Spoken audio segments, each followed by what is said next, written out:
দাড়িটা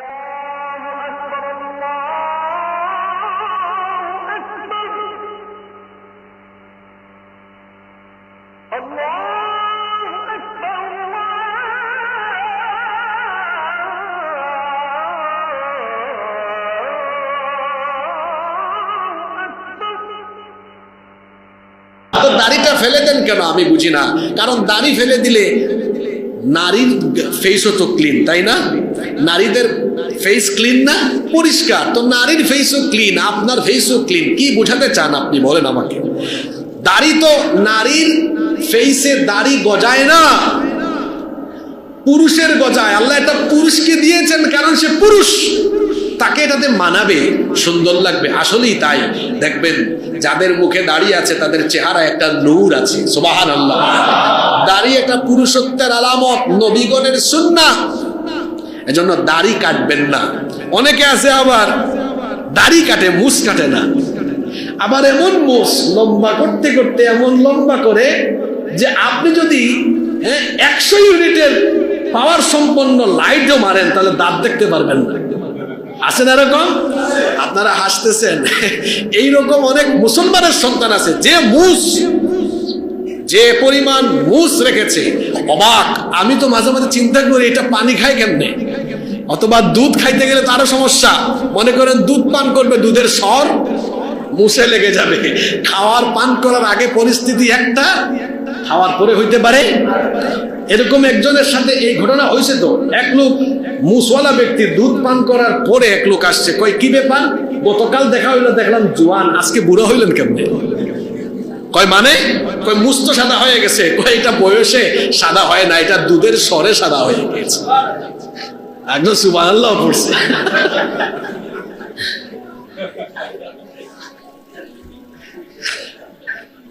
মুছ গোফ ছোট রাখবেন, আর দাড়ি কি করতে হবে?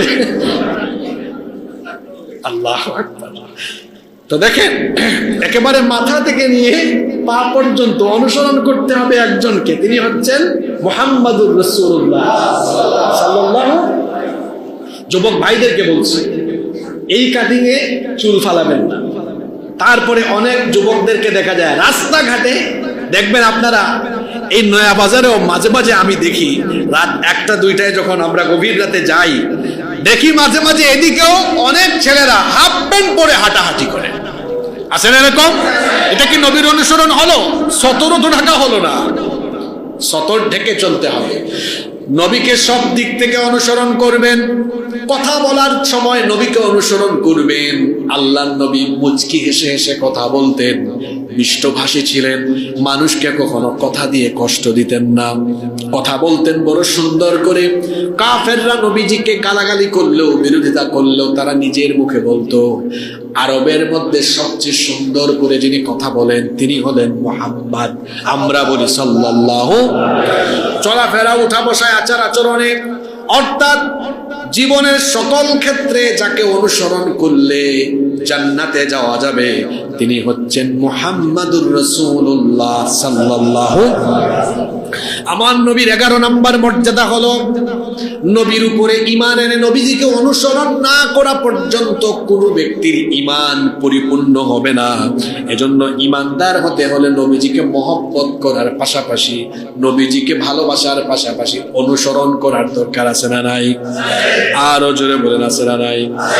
এজন্য আল্লাহ তাআলা কোরআনুল কারীমের 3 নম্বর সূরা সূরাতু আলে ইমরানের 31 নম্বর আয়াতে বলছেন, কুল ইন কুনতুম তুহিব্বুনাল্লাহা ফাত্তাবিউনি ইউহিব্বুকুমুল্লাহু ওয়া ইয়াগফির লাকুম যুনুবাকুম ওয়াল্লাহু গফুরুর রহিম।